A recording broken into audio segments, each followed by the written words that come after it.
கர்த்தருடைய பரிசுநாமத்திற்கு மகிமை உண்டாவதாக. ஒரு வசன தியானம். மத்தேயு 6ஆம் அதிகாரம் 16வது வசனம் இப்படியாய் சொல்லுகிறது, நீங்கள் உபவாசிக்கும் பொழுது மாயக்காரரைப் போல முக வாடலாய் இராதேயுங்கள். அவர்கள் உபவாசிக்கிறதை மனுஷர் காணும் பொருட்டாக தங்கள் முகங்களை வாட பண்ணுகிறார்கள். அவர்கள் தங்கள் பலனை அடைந்து தீர்ந்ததென்று மெய்யாகவே உங்களுக்கு சொல்லுகிறேன். அருமையான தேவச்சனமே, இந்த மத்திய 6ஆம் அதிகாரம் எல்லாமே டிவைனிட்டி நிறைஞ்ச வேத வசனங்கள். இங்கே மனுஷர் காணப்படுகிற உன்னுடைய உபவாசம், அது பலன் பூமியில உங்களை கண்டு என்ன சொல்லுவாங்கன்னா, அவரை போல ஒரு பரிசுத்தவானை பார்க்க முடியாது பிரதர். எப்போதும் பாருங்க ஏதாவது உபவாசம் பண்ணிக்கிட்டே இருப்பாரு. ஆண்டவருக்கு அவருக்குள்ள தொடர்பு என்னைக்குமே பிரமாதமா இருக்கும். அவர் முகத்தை பார்க்கிற பொழுதே அவர் தேவனோடு கூட ஐக்கியம் உள்ள ஒரு மனிதனாக காணப்படுகிற தேவ மனுஷன் இப்படிங்கிற பேர் நமக்கு கிடைச்சிடும். ஆனா இந்த உபவாசம் நமக்கு எந்த விதத்திலும் நம்முடைய கனெக்டிவிட்டி தேவனோடு கூட அதிகமா இருக்காது. நீங்க எடுத்துக்கிற முயற்சிக்கு ஒரு பங்கும் உண்டு, பலனும் உண்டு. But what does the Bible indicate about fasting in your life? நம்முடைய வாழ்விலே இந்த உபவாசத்தை அனுசரிக்கிறதிலே நாம் எதை பெற்றுக்கொள்வதற்கு தேவன் நம்மை அழைத்திருக்கிறார்? உங்க உபவாசத்தினாலே நீங்க தேவனை மகிமைப்படுத்துவதற்கு தேவன் நம்மை அழைக்கல. உங்க உபவாசம் என்பது உங்க சிந்தைகளிலே இருக்கக்கூடிய சூழ்நிலைகளை மாற்றங்களுக்கு கொண்டு வருவதற்கு, உன்னுடைய உணவு முறையில இருக்கக்கூடிய காரியங்களை நீங்கள் சிறிது காலம் அதற்கு நீங்கள் தடை உண்டாக்கப்பட முடிகிறதா? Point number 1.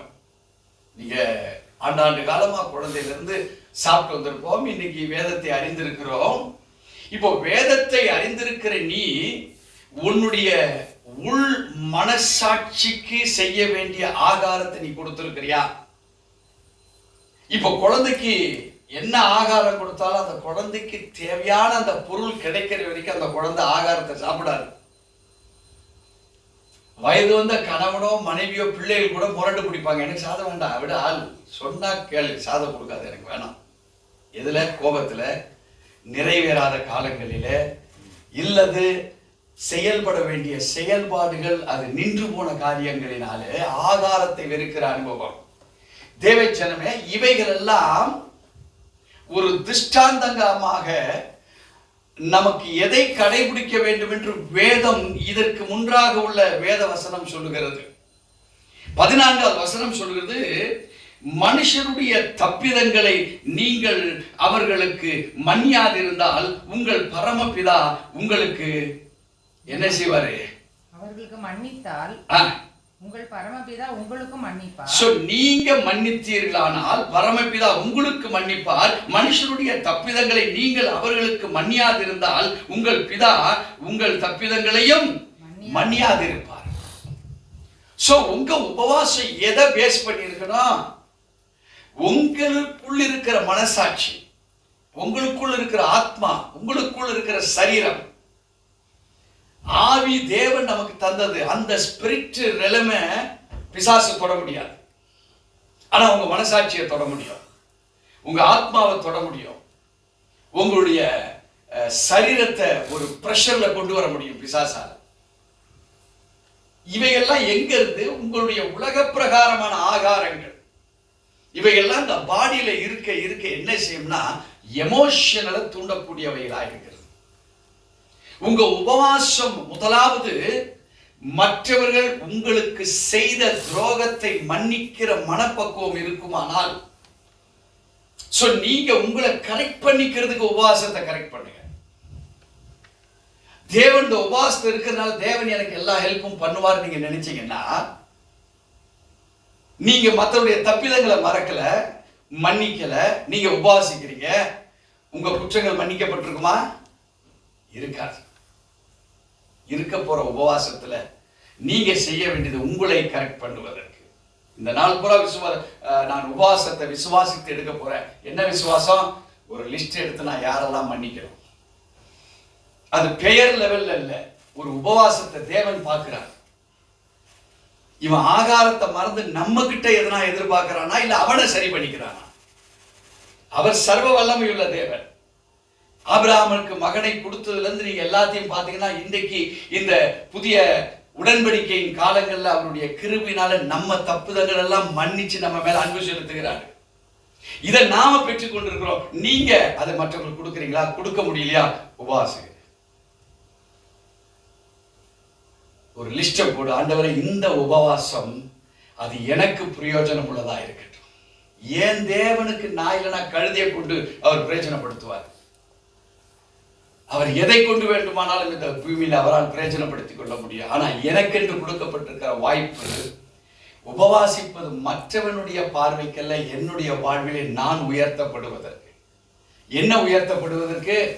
அந்த உயர்த்தப்படுகிற அனுபவம் என்ன? இங்கே வேதம் சொல்லுகிறது 19வது வசனத்துல, பூமியிலே உங்களுக்கு பொக்கிஷங்களை சேர்த்து வைக்க வேண்டாம், இங்கே பூச்சியும் துருவும் அவைகளை கெடுக்கும், இங்கே திருடரும் கன்னமிட்டு திருடுவார்கள், பரலோகத்திலே உங்களுக்கு பொக்கிஷங்களை சேர்த்து வையுங்கள், அங்கே பூச்சாவது துருவாவது கெடுக்கிறதும் இல்லை, அங்கே திருடர் கன்னமிட்டு திருடுவதும் இல்லை. இப்படி உபவாசிச்சுட்ட, அநேகரை மன்னிச்சுட்ட, உனக்கு ஒரு ஆசீர்வாதம் பெருக்க வந்துருச்சு. ஆண்டவர் கொடுக்க ஆரம்பித்தார். ஏன்? நீ எடுத்த உபவாசம் தேவனை மகிமைப்படுத்துவதற்கு, நீ தேவனுக்கு உனக்குள்ள உறவு மேம்படுத்துவதற்கு மாத்திரமல்ல, இந்த பூமியிலே தேவன் எதை செய்தாரோ அவர் மன்னிக்க சொன்னார். நான் மன்னிச்சேன். அதனால இந்த உபவாசத்துல எனக்கு பலன் கிடைச்சது, பலன் கிடைச்சது, ஆசீர்வாதம் கிடைச்சது. உன்னை தேடி ஆசீர்வாதம் வருகிற பொழுது இந்த ஆசீர்வாதம் எதனால் வந்தது என்று சொல்லி நீ அறியாமல் விட்டுட்டு நீ சேர்த்து வைக்க ஆரம்பிச்சன்னா, நமக்கு தேவைதான். கண்டிப்பா வீடு தேவை, கார் தேவை, பங்களா தேவை, தோட்டங்கள் தேவை, துருவுகள் தேவை.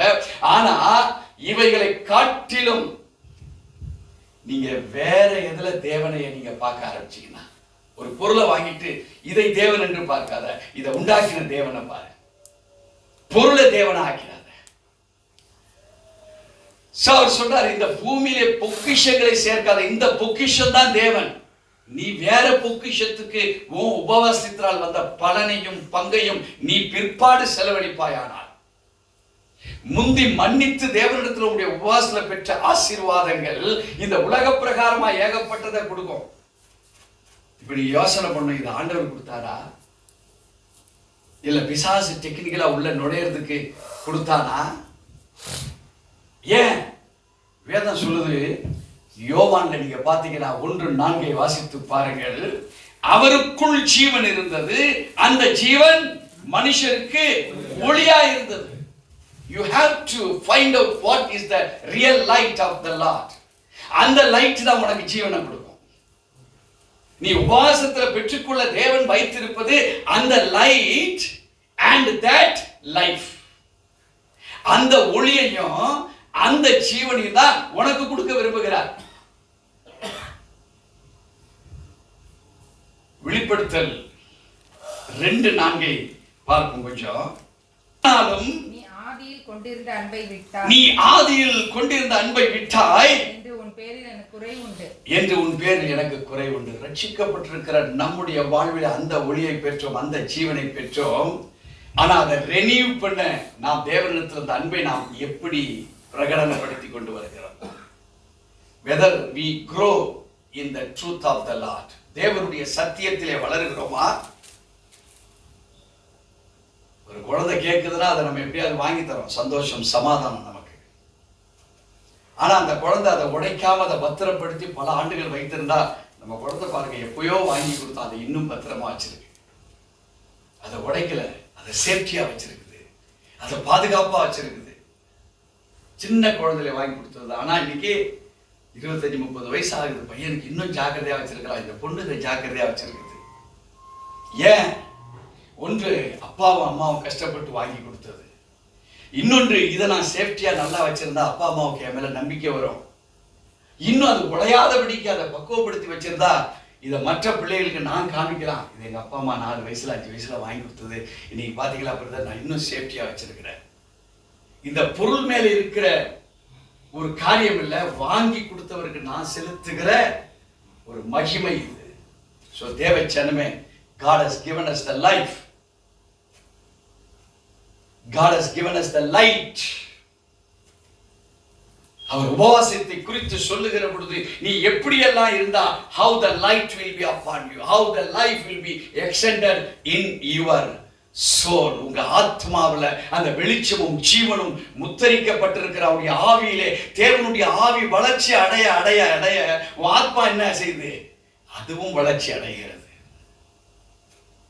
If there is no light, if there is no life within ourselves, ஆண்டவர் சொல்லுகிறார், ஆதியிலே நீ ரட்சிக்கப்படும் போது நான் கொடுக்கப்பட்டதை நீ தொலைத்துட்ட.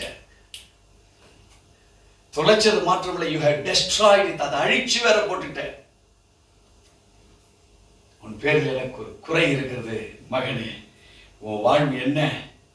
அந்த விட்டு போன அன்பை மறுபடியும் நீ பிரட்டி அதை நீ உன்னிடத்தில் ஆக்கிக் கொள்ள வேண்டுமானால் சிறிது காலம் உபவாசித்து, எங்கே தவறப்பட்டிருக்கிறோம்,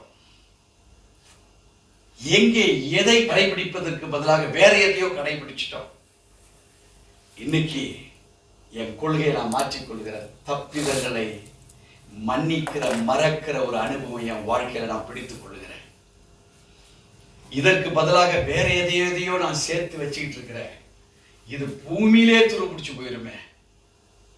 அப்போ பரலோகத்துல பூச்சியும் துருவும் ஏற்படாத வகையில் எதை செய்தால், எதை சேர்த்து வைத்தால், அந்த அன்பை ஆதியில் அவர் என் மேல் கொண்டிருந்த அந்த அன்பை நாம் மற்றவங்களுக்கு பகிர்ந்து கொடுக்கிற ஒரு மகிமையின் ஒரு கிரீடத்தை பெற்றிருக்கிற ஒரு விசுவாசியாய் நான் மாறுகிற பொழுது என் வாழ்க்கை ஒரு விசுவாசத்தின் உபவாசத்தினாலே பெறப்போகிறோம் என்கிற பரலோகத்தின் மகிமைக்காக நாட்டப்பட்ட ஜீவ விருட்சகமாக நான் என்னை மாற்றுகிறேன் என்கிற அனுபவத்தில் உங்க உபவாசத்தை துவங்குங்க. கர்த்தர் உங்களை ஆசீர்வதிப்பார்.